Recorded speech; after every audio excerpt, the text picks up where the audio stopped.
Well, for those of you who don't know, today is my birthday. That's right. Oh, thank you.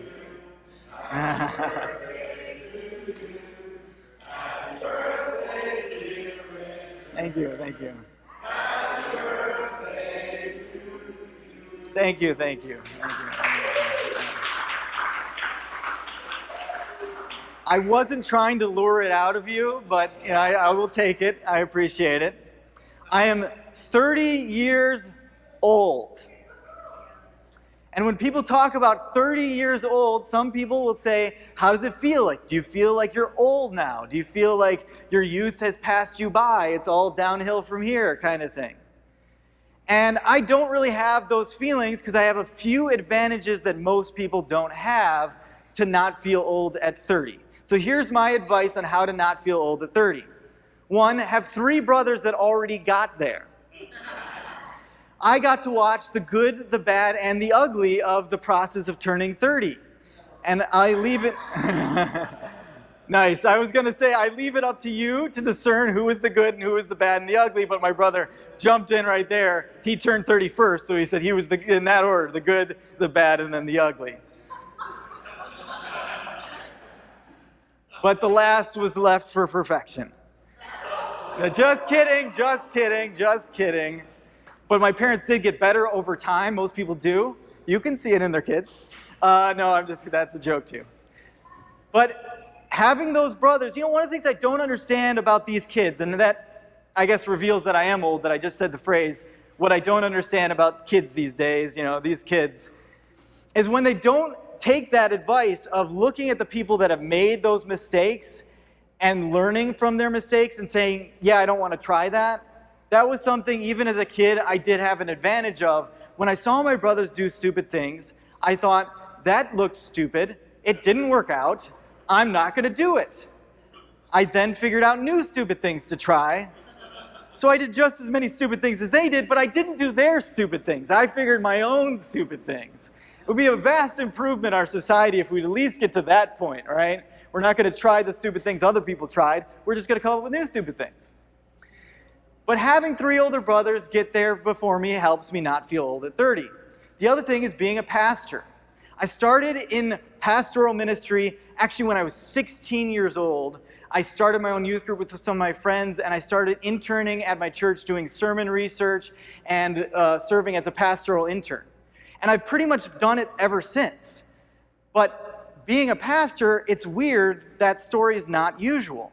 So as a pastor, most pastors are second career ministers. They had another career and then they became a pastor. Sometimes they retired from their first job and then became a pastor. Sometimes they hit midlife crisis and they got the taste of what it was like to be in crisis and they thought, I want more of that, I'm going to join ministry. But regardless of why most people became a pastor and what age, I'm a weird story. I was a pastor from forever.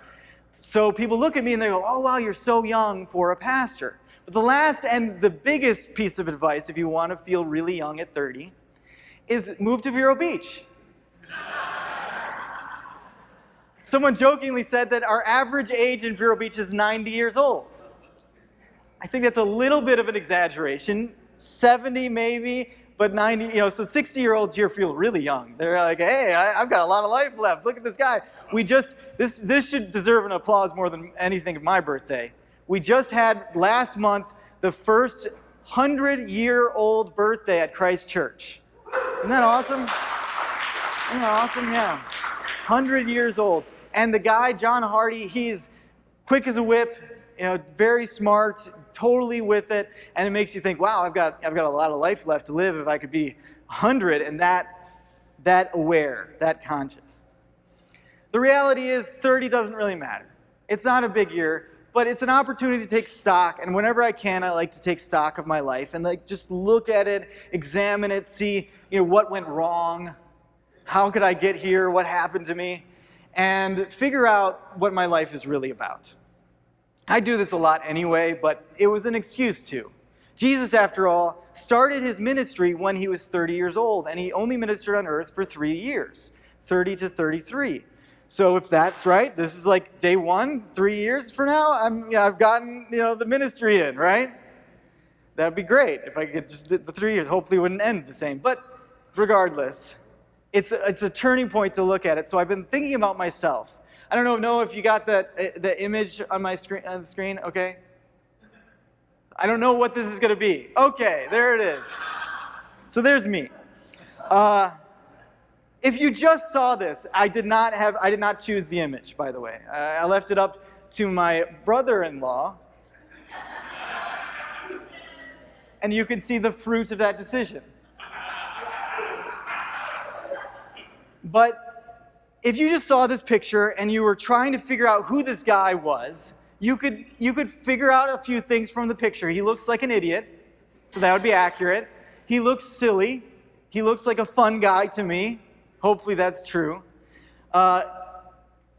It looks, if you look really closely, like his nose has had some reconstructive surgery. It's true. God didn't make this nose. Violence made this nose. All right, it took 4 nose breaks to make this Picasso, okay? Mostly from my older brothers.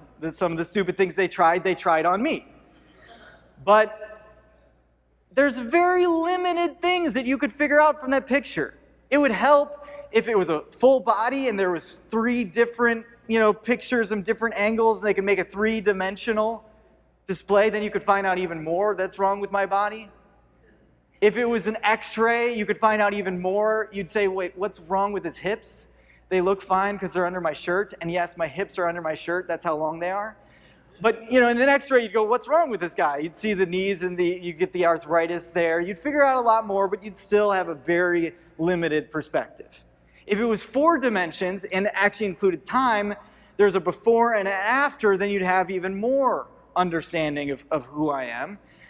Still pretty limited. You see those before-after pictures that people lost 100 pounds, and you see the before and then the after, and you're like, wow, they look so much better. For me, it's kind of the opposite. You'd look at before, and you're like, wow, he used to be in good shape. What happened to that guy?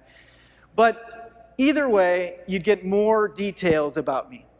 Then you could say, maybe listen to some of my messages. You could listen to some of my sermons. Some of them are online. You could figure out a lot more about me. If you want to find out about me, that's a pretty good way. Because I speak my heart. That's what I do. Every Sunday, I speak what I believe deep from my heart. That's what I do. So you could find out quite a bit about me from that. But in the end, there's only one way to find out who I am. And ultimately, we talked about last week that you can't really know someone's heart. So there's no way to really know someone down deep. Even ourselves, we can't know that well. We cannot judge our own heart, so we really, in some ways, can't ever fully know someone. This is why I encourage people that if you really want to self-identify, look to Christ. Because the person that knows you the best, the person that knows who you are and who you're made to be, is your Creator. That's really the reflection. It shouldn't be self-reflection like in a mirror, but it should be God reflecting in you. What has God placed in you and your heart and who you are? That's where you figure out a lot more about who you really are. Outside of that, because we can't really get all of God's understanding of who Richard Demsick is, if that's really what you want to know. I don't know why you're so curious, but the best you could do is be my friend. Be my friend for a long time and watch as I go through circumstances. Watch maybe how I handle getting cut off in traffic while speeding on to the airport and see me react badly. That will say something about me. Watch as I respond to other tragedies in my life. Maybe I lose a loved one and that process, and see how I respond to that process, and you'll figure out a lot about me. Better, good or bad, pretty or ugly. You'll figure out a lot about me. My dad used to say, a man is not measured, and he could use that sexually elitist, gender-specific phrasing in my family because he didn't have any daughters. But man is not measured by what happens to him, but how he responds to that thing. And I know he would say that the same is true for a woman. We are not measured by what happens to us. Too many of us in our life do that. We let our circumstances identify ourselves. We identify ourselves as the person that was broken in this way or went through this circumstance or who was this person. Sometimes even really shallow things like, I'm the University of Michigan graduate. All right, not a great thing I'm not, actually. So that's my brothers that are. I'm not even that. I'm the IRSC graduate. I identify myself as that. Not as many people do that. But that's not a great way to identify yourself. Don't identify yourself by what happens to you, but how you respond to that thing. That's where character is born. See, we all have difficult circumstances. The world breaks everyone, but how do you respond to that thing? What are you going to do now? It might not be your fault what happened to you in life, but how are you going to deal with it? How are you going to respond to it? Is it going to make you? Is it going to break you? That's where you can control, and that's what makes you who you are. But enough about me. It really doesn't matter. When you get to the end of your life and you meet your Maker in the face, imagine going up and you see God face to face, and he comes up to you and he asks for you to give an account of your life. I hope that your first card isn't, I hung out with Richard a lot. He won't be impressed. I was friends with Richard. Okay, great. That's it? Maybe a little better if you say, I made my life about being friends to people that were in trouble, that were in difficulty, that were going through hardship. I made my life about being there for people in their brokenness, clothing those who were naked, feeding those that were hungry. That's a better card. You add to it a love of God, and you really got something, because Jesus said the whole commandments are summed up by these two: love God and love your neighbor as yourself. But the reality is, the real card that you got to pull is a friendship. It's just not a friendship with me. It's a friendship with Jesus. And like I was talking about myself and giving account of myself, trying to figure out who I really am, we want to figure out who Jesus is. And there's a lot of different understandings of who Jesus is.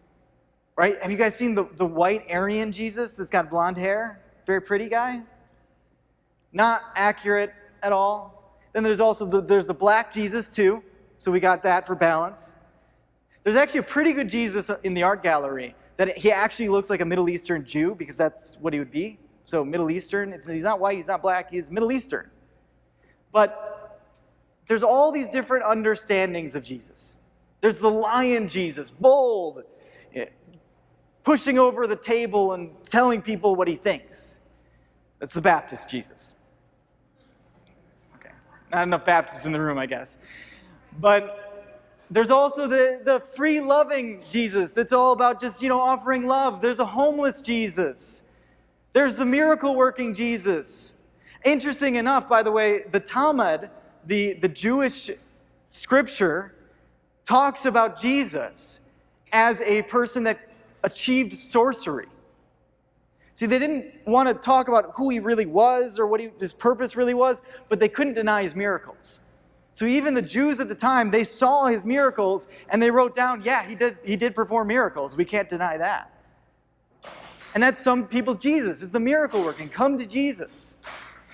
And other people have Buddy Jesus. Buddy Jesus was started actually in a movie making fun of Christianity, but it's this Jesus that goes like, kind of like this. He's winking and he's got the thumbs up and he's the happy-go-lucky Buddy Jesus. And Buddy Jesus, everybody loves to make fun of churches for offering Buddy Jesus. We love to look down at Buddy Jesus as this shallow Jesus that's just, he's just a friend, he's just good, he's just funny. It's a Buddy Jesus, don't be intimidated. But I've been thinking about this, and I was thinking, I don't know. If you look at Buddy Jesus, there's a lot of truth in that. Now, there's some truth in all of them. But one of the things that gets me is when people talk about Christianity, they sell Jesus short. What I mean by that is some people say, you come to Jesus and repent, say these magic words, and then you will not go to hell. As if Jesus was just a get-out-of-jail-free card. And I don't know about you, I don't find it inaccurate, but it's selling Jesus short to me. If Jesus is just a get-out-of-jail free card that you've got in your back pocket, that you're waiting till you die to pull out of your wallet and say, I got it. Oh, oops, wrong pair of pants. Didn't bring it. Sorry, God. Can I go back really quick? No, that's ridiculous, and you're selling Jesus short. There's another one, the miracle-working Jesus. The miracle working. You come to Jesus, and He will perform miracles in your life. You'll see the supernatural, and God will do all these amazing things. Hey, I believe in a miracle-working God, just as I believe that Jesus, in some ways, is a get out of jail free card. But I think that's selling Jesus short. Because what does it matter if your body is a little bit healthier for a little bit longer and then you die? That's it. That's selling Jesus short. I'm not impressed. You know what I'm impressed by? I'm impressed by Buddy Jesus. Because there's nothing harder than being friends with me in my bitterness, in my anger, in my shortcoming, in my weakness. That's the most powerful thing. Being friends with broken people who are dysfunctional and lost and make mistakes. That's the challenge. I'll give you an example. I don't know what's going to happen with this situation in Paris. I'm sure most of you heard about there was a terrorist attack. But you watch people respond to tragic experiences, you learn a lot about that culture and that community. The Amish had a similar situation happen. They had a postman, not to make a joke, but he went postal. It literally what happened. A postman went crazy and snapped, and he went to an Amish elementary school, shot up a bunch of Amish kids. He ended up killing himself. And the next day, do you hear that? The next day, the parents of the Amish kid that were killed went to the wife of the killer to offer love and forgiveness and compassion to that woman. The next day. Can you believe that love? Now that's painful friendship. I think it was a couple weeks ago that I talked about Elizabeth Elliot, this woman that had her husband killed by a bunch of tribal people that her husband was trying to reach out to in love, and they killed him. She went back into that camp with a child to minister love to that community. Because they figured that if a bunch of women and children came, they wouldn't see them as threats. And that community was so in awe of the love that they had that they killed their husbands and fathers, and here they were coming to this community to love them, that they changed everything. I mean, that kind of love changes everything. That kind of friendship changes everything. And as more and more I think about it, I don't think that there's a more challenging, tougher call than following Buddy Jesus. Following the Jesus that's willing to be a friend of all. And it's biblical too. Jesus said, I no longer call you slave, because a slave doesn't know the master's business, but I call you friend. See, we downplay it like it's just this hippie, fun, silly thing, but being friends with someone, truly loving someone, is the most difficult and challenging thing that we can do in our life. It's literally being a neighbor to those who are in difficulty. There's nothing harder. And you can know a lot of stuff in your life, and it's not going to impress anybody. Maybe a few, maybe for a little while, but not when tragedy strikes. Not when hardship happens, then your knowledge will fail. And you can have all this faith that God can move mountains and do miracles, and that's great. But it says in the Bible that where there are miracles, they will cease. But what keeps going? Does anyone know that verse? Love. That's right. Love endures. Love lasts.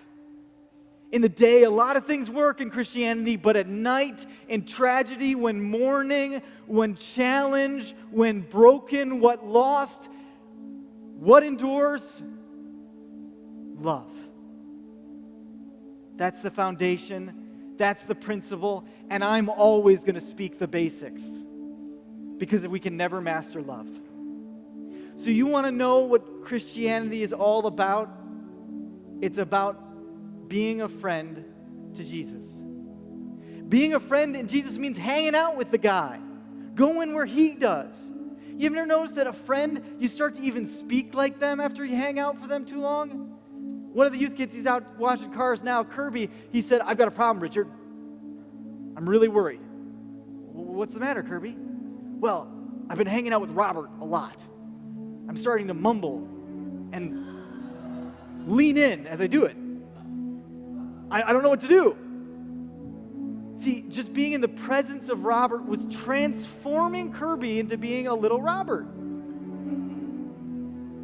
But isn't that an awesome miracle? Because we can be in the presence of Jesus and transformed to be little Christs. And guess what? That's what Christian means. You know, that's the definition. It comes from the word little Christians, little Christs. It was actually meant to be an insult. Like so many things, like that, there's a t-shirt that says something about Jesus is my homeboy. It was originally made to make fun of Christians. We liked it, so we wear it all the time. It was little Christ. They wanted to make fun of us. They're like, "Oh, these are little Christs." And we're like, "Yes, awesome. Okay, we'll be that. We'll take that. Let's follow that." It's the most challenging call. It's the call that keeps you up at night.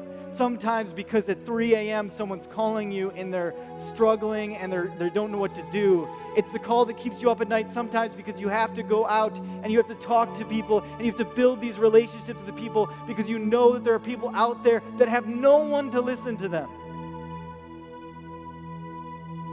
That's the toughest call. You can master any doctrine or theology and have anything that you don't do. You can have a great list of all the things that you don't do anymore. But that's not going to impress anybody. It doesn't impress God. Be a friend to people that are struggling. Be a friend to people in their heartache. Listen to them. Hear what they're going through. Pray for them. I'll make a confession to you. I was out one night about 1 a.m. in a smoke-filled room, and I was listening to this guy pour out his heart about everything that he was going through and everything that happened to him in his life. And I went home and I wept. And I wept for a couple reasons. I wept, one, out of love for him, and also out of a little fear. Fear whether I or my community was up for the challenge of loving that person. Buddy, Jesus isn't easy. Like being a friend to people is easy. It's the hardest call. I will tell you, it is joyful. It's the most rewarding life that we could live. Growth happened. I mean, this is but Leslie grow has been one of my greatest. When I see her get it, her start to feel that joy and that life and have that hope and have that positive and then start to love other people, man, that's the greatest treasure. That's the greatest reward. That's what life is really about living. I want to be a friend to Jesus. You know, there's a story, a parable, it's really famous. It's the prodigal son. I'm going to end here. This prodigal story is a story of a father who so loved his son, but his son went off and decided to follow after the world. He spent the money, did all the things. And then finally he says, I'm going to make a deal with the father. You ever made a deal with God? I'm going to make a deal. I know I don't deserve to be a son anymore, but I'm going to make a deal that maybe I could still be a slave. Because the slaves in my father's house eat better than I do. So maybe I could come back and be a slave. So he starts to come and he's like thinking, I'm sure, about like the way in which he's going to discuss this, the ways in which, how can I sell this to my dad? How can I sell me deserving to be a slave to my father? And as he's thinking about this, he's getting close to his father's house, and the father's way off in the distance, and he sees his son. Not a word exchanged. He just sees his son walking his direction. And what does the father do? This prestigious, rich, wealthy man in robes starts sprinting. he starts running after his son, and he embraces him. He takes the ring off his finger, he puts it on. He says, my son that was dead has become alive. He was lost, and now he's found. You're here. Let's kill the slaughtered calf. Let's rejoice. Let's throw a party. I'm so happy. Not a word spoken, no deal made, none needed. I don't think there's something greater. I don't think there's more powerful or awesome power than that kind of love. The love that says, you don't have to make a deal with me. You stay with me and I'll take care of it because I'm your friend. That's all Jesus wants. For us to be his friends. I'm going to leave us with a lighter note. So I love being a part of the Fools for Christ. I've been part of the Fools for Christ for years. It's a comedy skit group. And we had this skit about Jesus. At one point, Jesus was trying to explain to the disciples what's going to happen.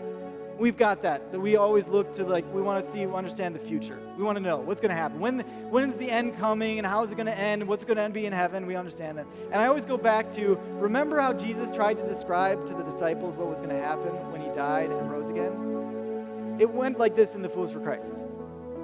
I'm going to die, and then in 3 days, I'm going to rise again. Jesus, why do you always speak in such parables? I'm not speaking in a parable. I'm telling you I'm going to die on the cross, and then in 3 days, I'm going to rise again. What does it mean? I don't know. No, it's not a parable. I'm just telling you I'm going to die, and then I'm going to rise again. Do a miracle. They just didn't get it. No matter how many times they could explain it, they just didn't get it. And there's some things that we're just not going to understand. There's some mysteries that we're just not going to solve. Meanwhile, all we got to do, his advice is just stick with me. I got to share this one too. Peter, Jesus was sharing with Peter all the things that he was going to have to go through. And Peter looked at John, like that brother who is so looking out for his other brother that he goes, what about him? Does he have to suffer too? Doesn't he have to go through rough times? And Jesus said, what does it matter to you if I want him to live forever? What is it to you?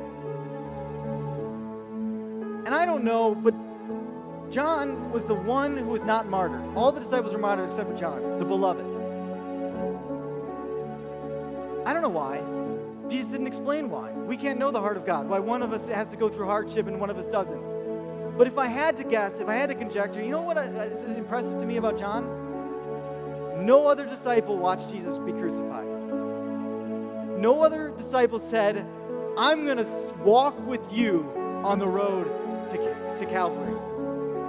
No other disciple said, I'm going to be with you, Jesus, even when I watch you get nailed to the cross. Even in that darkest moment, I'm going to be there with you because we're friends. I've got you, you've got me, and we're there to the end. That was John, the beloved. The one that didn't have to die a martyr. He lived to an old age. And he used to say this phrase, beloved, love one another. That was the wisdom that all those years with Jesus taught. Beloved, love one another.